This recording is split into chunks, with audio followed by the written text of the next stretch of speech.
We are floating like butterflies and stinging like bees. Rumble, you two badass jet pilots, rumble.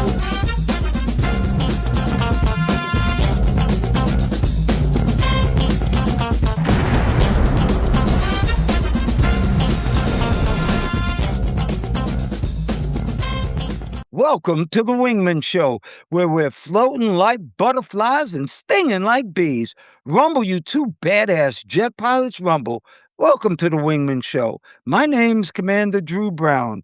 My wingman, my friend, the guy who always watches my six, is Dr. Paul Thompson. How you doing today, Brother Paul?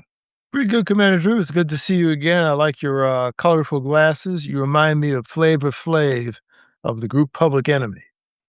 Well, that means I know what time it is because he always had a clock around his neck.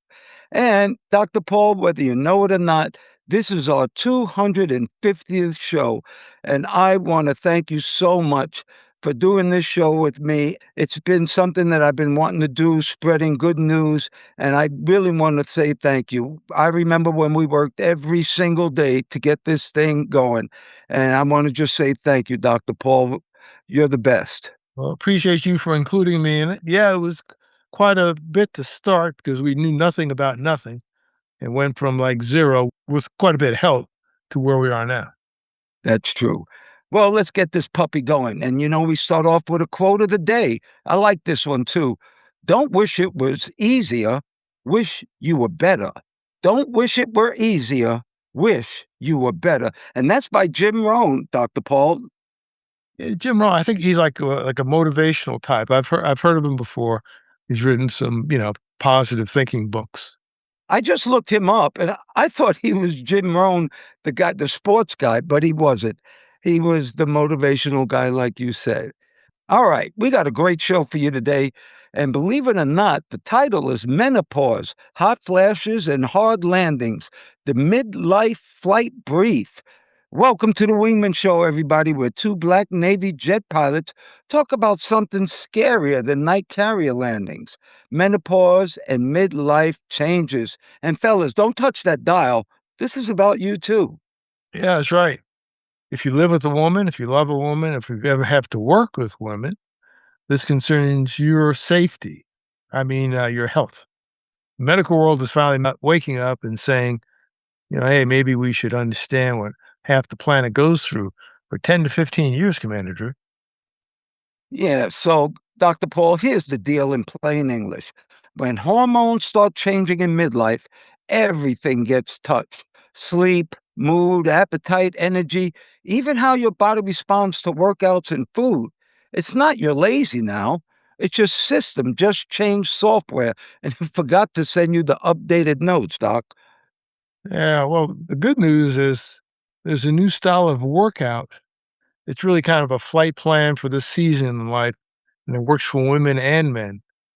So athletic trainers are finally designing programs that say, your body changed? Well, that's cool, but let's fly this airplane, not pretend you're still asleep.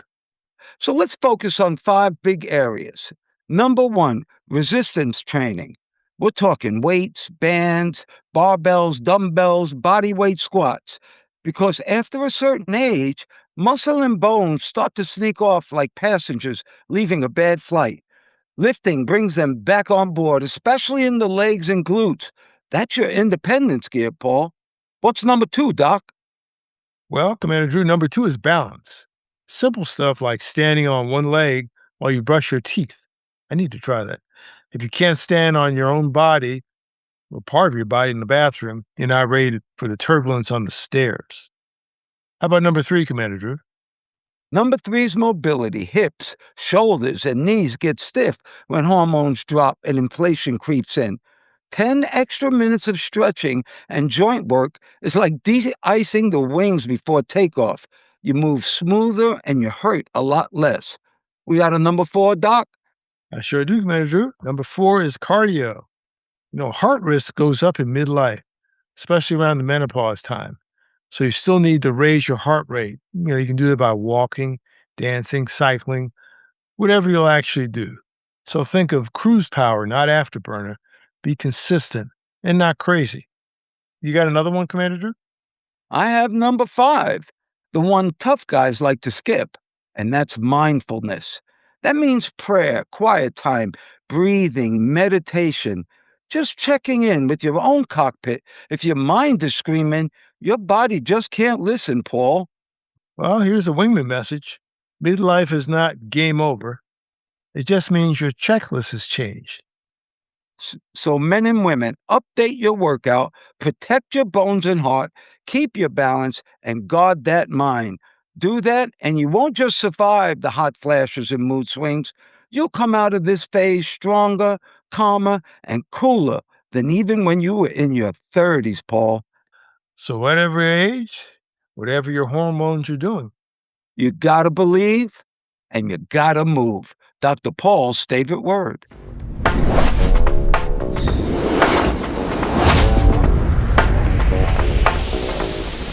All right, everybody, you know we like giving good news because good news outweighs the bad, except nobody gets to tell it to you except the Wingman Show.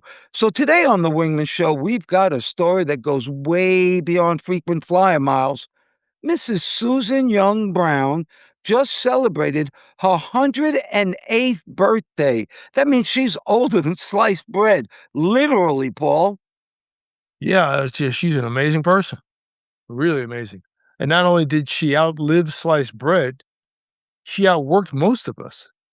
She was born in 1918 in Lincoln, Delaware. She would have been older than my mother. She's the 10th of 12 girls, walked 5 miles each way to a one-room schoolhouse in a segregated school system. Some people complain when their parking spot is too far from the grocery store, Commander Drew. Exactly. And while we're fussing about traffic, she was out there putting in 10 miles a day just to learn her ABCs. You know what she said? She said the most important things I had in mind were to get an education and become a teacher. And that was her flight plan. And that's what we always talk about, Dr. Paul. Yeah, she got married, she started a family, and took 7 years to finish her degree at the State College for Colored Students, what we now call Delaware State University. She got a bachelor's degree in elementary education. She was in the class of 1945, and then 30 years of teaching children in the state of Delaware, all the way through the end of segregation. Wow. And they didn't just give her a gold watch and a sheet cake at the end. You know what they did? At 108, the governor of Delaware shows up and says, "Hey, I came to learn from you what I need to do to live so long." And when the governor comes to your birthday party asking for life advice, you've done something right. Mm. Yeah, in retirement, she became a world traveler. She went to California, Hawaii, Alaska, the Netherlands, your favorite place, Spain, Portugal, and she was collecting stamps, really, while some of us are still collecting excuses. And she stayed rooted. She became a longtime member of White Coat United Methodist Church and a life member of the National Sorority of Phi Delta Kappa, Alpha Phi chapter. Wow. So, what's the wingman takeaway today? Mrs. Brown is what they call the living bridge across generations. She walked from a dirt road farm and a one room schoolhouse to a world where governors and college presidents now line up to thank her. What an incredible story, Paul. Yeah. So if you're listening out there and think you're too old or too late, just remember this. She walked 10 miles a day for school, taught for 3 decades, then spent the next 40 plus years still moving, learning, and loving people, Commander Drew. Well, you want a secret to long life? Move your feet, use your mind, serve your community, and never stop being curious. Mrs. Brown did it for 108 years and counting. You want some more good news, Dr. P? Yeah, give it to me. All right, Wingman. Time for a quick longevity quiz then. If you think retirement is just about 401ks, this might sting a little. We're borrowing this idea from the Longevity Preparedness Index, a tool that MIT, Agent Lab, and John Hancock put together to see how ready people are to live well into their 80s, 90s, maybe even 100. Average Americans only score about 60 out of 100. So let's see how you do right from your car or your kitchen, Commander. All right, then question one, health. If you had to be honest, are you moving your body at least 20 to 30 minutes a day, most days of the week, either walking, lifting, stretching, or doing something? Are you? A, yes, that's part of my day. B, sometimes if life doesn't get in the way. C, move my body only from the couch to the fridge. What's number two, Doc? Well, number two is this concerns your home. Could you still live in your current place if your knees got bad and you couldn't do the stairs? Choice A, yes. It's already pretty easy to get around. B, with a few grab bars and changes, maybe. C, no way. This place is booby trapped. It's like an obstacle course. How about number three, Commander Drew? Here it is, social connection. If you had a rough week, do you have at least two people you could call who would pick up and actually care? A, absolutely. I know exactly who they are. B, maybe one person if they're not busy. C, I'd probably just keep it to myself. How about four, Doc? Well, four concerns care. If you suddenly needed help with rides, meals, or getting to the doctor, do you know who could help you do that? A, yes, I thought about that. B, I have a vague idea, but nothing concrete. C, I have no clue. I'm just hoping it never happens. How about five, Commander Drew? Five is daily activities and purpose. Do you have something you enjoy that you could still do if you weren't working? A hobby, volunteering, mentoring, or creating something? A, yes. I'd be busy in a good way. B, I have a couple of ideas, but nothing I'm consistent with. Or C, I honestly don't know what I'd do with myself. All right, Dr. Paul, let's go. Well, quick scoring for you guys out there, you wingmen. If you got mostly A's, you're flying pretty solid long range flight plan. You got mostly B's, well, you're in the pattern, but you need to tighten up that checklist. A few small changes could move you way up. You got mostly C's, that's not a failure. That's a wake up call, Commander Drew. It sure is. And don't forget, remember, the real index scores you across 8 areas: health, money, care, home, daily activities, community, social life, and how you handle big life transitions. We just gave you a taste, but it's enough to see if you're headed towards a 108-year-old from Delaware or towards trouble. Mm. Yeah, so we'll drop the full longevity quiz link in the show notes so you can get your real score. Take it this week, and next time we'll tell you how we did and what we're changing. And Wingman, don't just plan to live longer, plan to live better. It'll be in our newsletter this week.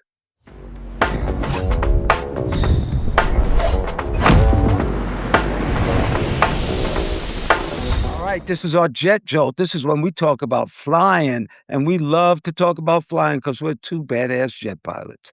So, Wingman, let me tell you something most civilians don't know. Did you know the scariest thing a Navy jet pilot does is not flying into combat? It's coming home at night to land on a postage stamp that's actually moving. Isn't that right, Paul? That's absolutely right. People see it in the movies and they think, there's a big fear with dogfights and missiles. But the real heart rate spike, that's a night carrier landing in bad weather over the black water with no horizon and a ship that's bobbing up and down like a cork, Commander Drew. Boy, do we remember that. So picture this. You're in a high performance jet flying about 150 knots, lining up on a runway that's only a few hundred feet long. The deck is pitching, rolling, and always moving away from you. And you're trying to hit a little tiny landing area, basically the size of a small house roof, with absolute precision. Remember, Paul? I remember well. Here's the crazy part most people don't realize, we don't try to grease it on like an airline pilot. A carrier landing is really a controlled crash. You don't flare, that's bringing the nose up. You don't do that unless you're told to. You fly the jet onto the deck so the tail hook can grab one of four wires. On some of the ships, it's just three wires. So you got to be really accurate.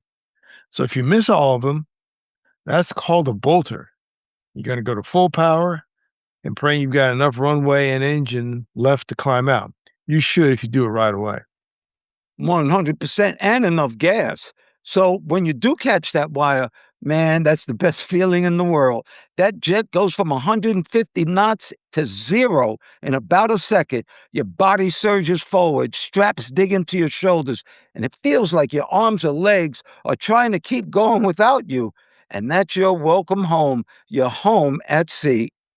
Yeah. And now make it at night. Again, no visible horizon, just a bouncing set of lights on the back of the ship. The meatball, the Fresnel lens, as we call it. And the voice of the landing signal officer talking you down. Landing signal officers are really unheralded heroes that need a movie of their own, in my opinion. But your whole world shrinks to that little glowing ball, your instruments, and your training commander, Drew. Yep. So when you hear an old Navy pilot say, I'd rather fly combat than be the last guy in the stack on a bad night at the boat, that's not bravado. That's experience talking. The movies show you the dogfights. The real fear sometimes is just bringing that jet home in one piece. And there's many nights on the USS Nimitz, I was the last night tanker, meaning I was up there with gas for the last planes, and that means I was the last plane to actually land. Remember that, Paul? Yeah, I do. Did plenty of that myself. And that's your jet jolt of the week. Next time you see a carrier documentary, remember the danger isn't just where we go in that jet, it's how we land. All right, everybody. Thank you so much for all your letters and for your subscriptions and everything that you've done for us on the Wingman Show. We truly appreciate it. We truly appreciate you listening to us on Apple Podcasts, watching us on YouTube, TikTok, and Instagram. And if you look behind us, we got some badass jets, or especially Dr. Paul does. That's a bad F4. Dr. Paul loves those F4s. And behind me, I actually have A6s flying over Rome, and we're flying over the Scarlet Lady because I'm on a Virgin Voyage cruise right now, and we're actually in Sicily. And don't forget, we have a website, and that website is wingmanshow.com. That's WINGMENSHOW.com. And on our website, we have that newsletter, the one that we were talking about earlier. And are you ready to live to 100? Take that Wingman longevity quiz. And also, we have our favorite frequent flow line, and that's where you guys get to write Dr. Paul, Ace, and myself, Commander Browne, a letter, a question, and we will read it on the air if we can get there.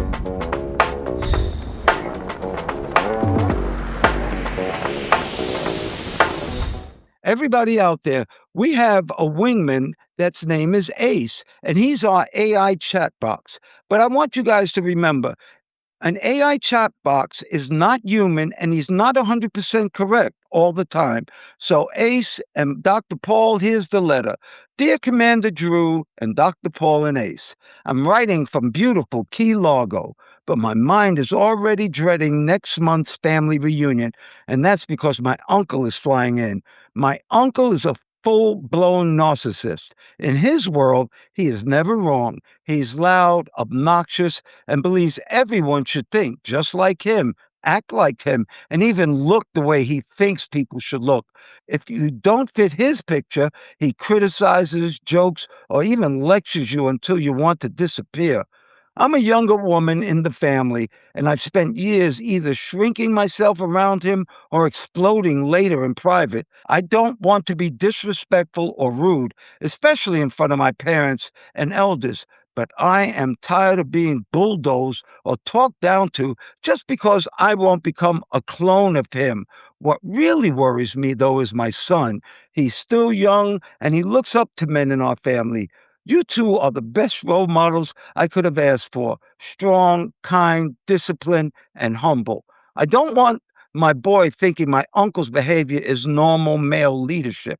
I want him to see you could be confident without being cruel and firm without trying to control everybody. So here's my question. What can I do at this reunion to handle my uncle without being disrespectful or causing a scene? How do I set boundaries without starting World War III? Use that gray rock idea, staying calm and boring instead of taking the bait. Model respect and kindness for my son, even when my uncle is being anything but respectful. For example, if he starts in on how my son should look or should act, is it okay to say, Uncle, we do not do things your way. We do things differently in our house. We value kindness and respect over appearance. Let's change the subject and then walk away if he keeps going. I want my son to see me staying calm, clear, and respectful, and also see that it's okay to step away from disrespect, even when it comes from family. I want him to remember his mom as a strong and steady woman and not scared and silent or constantly angry. Wingman, how would you handle a man like this in the ready room or in the living room without losing your cool, your respect, or your boundaries? Sign, trying to stay classy in Key Largo. What do you think, Ace? Well, staying classy is absolutely the mission, and you've already got the right idea. I'd say, just like in the ready room, it's all about discipline, calm, collected, and clear. Your gray rock plan is solid. Short, respectful boundaries, and if needed, disengage gracefully. Your son will see that strength isn't about being loud, it's about being firm and fair. And trust me, the best leaders don't need to shout to be heard. Dr. Paul, do you have anything to add?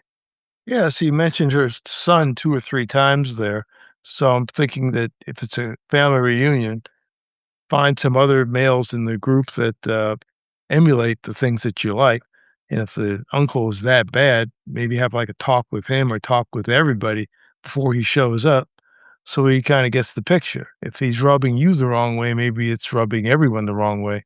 You need to come together and, maybe just have, like, a little kindly talk to him before things, get out of hand. Well, Doc and Ace, you two guys are really nice guys because when I read this letter or when I heard this letter, I got kind of angry myself. I can't stand those kind of people. But actually, if you really want to beat them, all you have to do is continue to be nice because nice can't be beat. And actually, as your son grows older, if you raise him right, he'll see what an idiot your uncle This is is. the Wingman And PSA. In the sky, your partner has your back. Now, let's get to it. Climbing in now. Systems green. And now we're doing our Wingman PSA. And from the 11 facts in life, on the fact number 6, pride. Too much ego and vanity means low self esteem. Pride. Too much ego and vanity means low self esteem. And I guess that letter is perfect because somebody who's braggadocious like that really has low self esteem, Paul.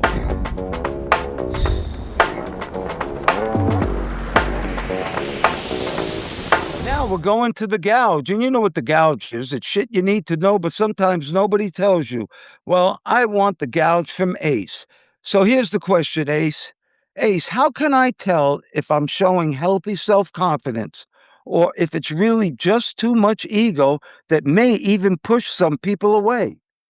Ooh, that's a juicy one for the gouge. All right, here's how you can tell. Healthy self confidence is grounded in knowing your worth, but staying curious and humble. You notice you're confident when you can listen, admit when you're wrong, and still stand tall without needing to dominate the room. When ego kicks in, it's like you stop listening and need to be right or admired at all costs. If people start feeling shut down, that's ego territory.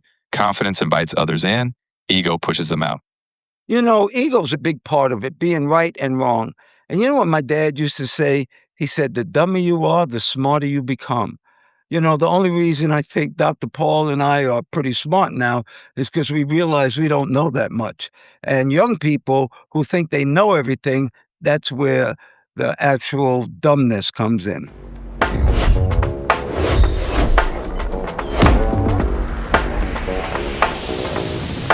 All right, everybody, this is our wingman story. And you know, we love to do our wingman story because we love to highlight people who help other people. So this week's wingman story is about a guy named Marcus.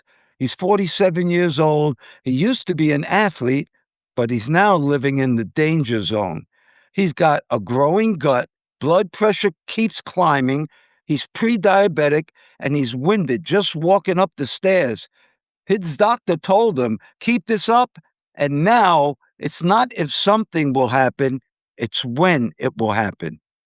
And like a lot of folks, Marcus gets scared for a few days.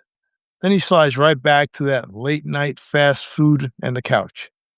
He keeps saying, I'll start Monday, but Monday never really comes. On the outside, he jokes about it. On the inside, he's worried. And then one Tuesday at 6:05 a.m., his phone buzzes. It's his buddy Jamal. Yo, bro, I'm outside, walking shoes on. We're doing 10 minutes. You can complain while we walk.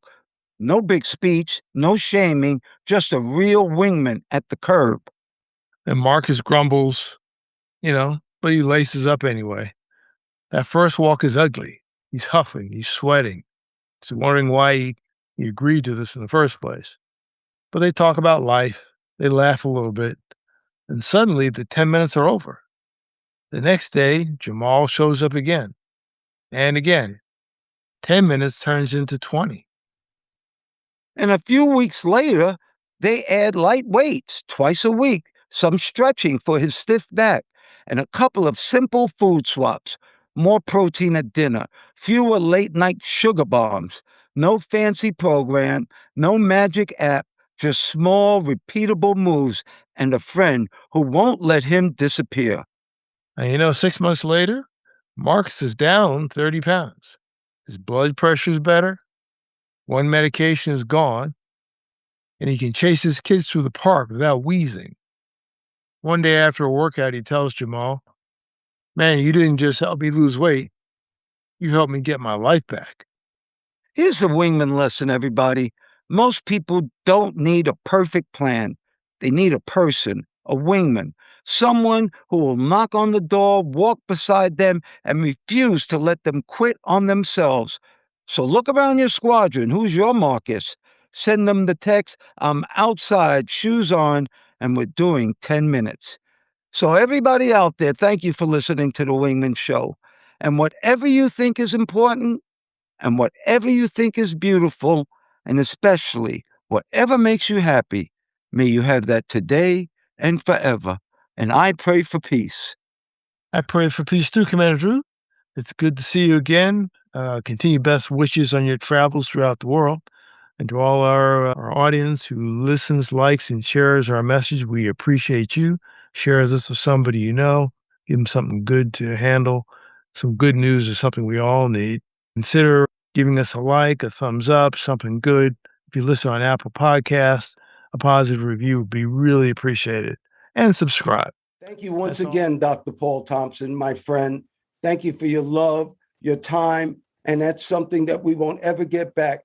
I want to thank all the listeners, too. Thank you so much for doing the show, Dr. Paul. We're jamming. Well, thank you, Mr. Drew, for inviting me on. Always good to talk to you. And ladies and gentlemen, please remember to like, share, and subscribe to this podcast or any of the podcasts. If you're looking at YouTube, they say smash the like button. Don't smash it. Just press it gently and refer to use as a link to all your friends. You can also look at us on our website, wingmenshow.com, WINGMEN show, SHOW.com, altogether, wingmenshow.com. And we hope to see you in the future. Thanks again, Mr. Drew. Oh, you're welcome. And we're still floating like butterflies and stinging like bees. Rumble, you badass jet pilots, rumble. May there be peace on earth, and goodwill towards all men and women.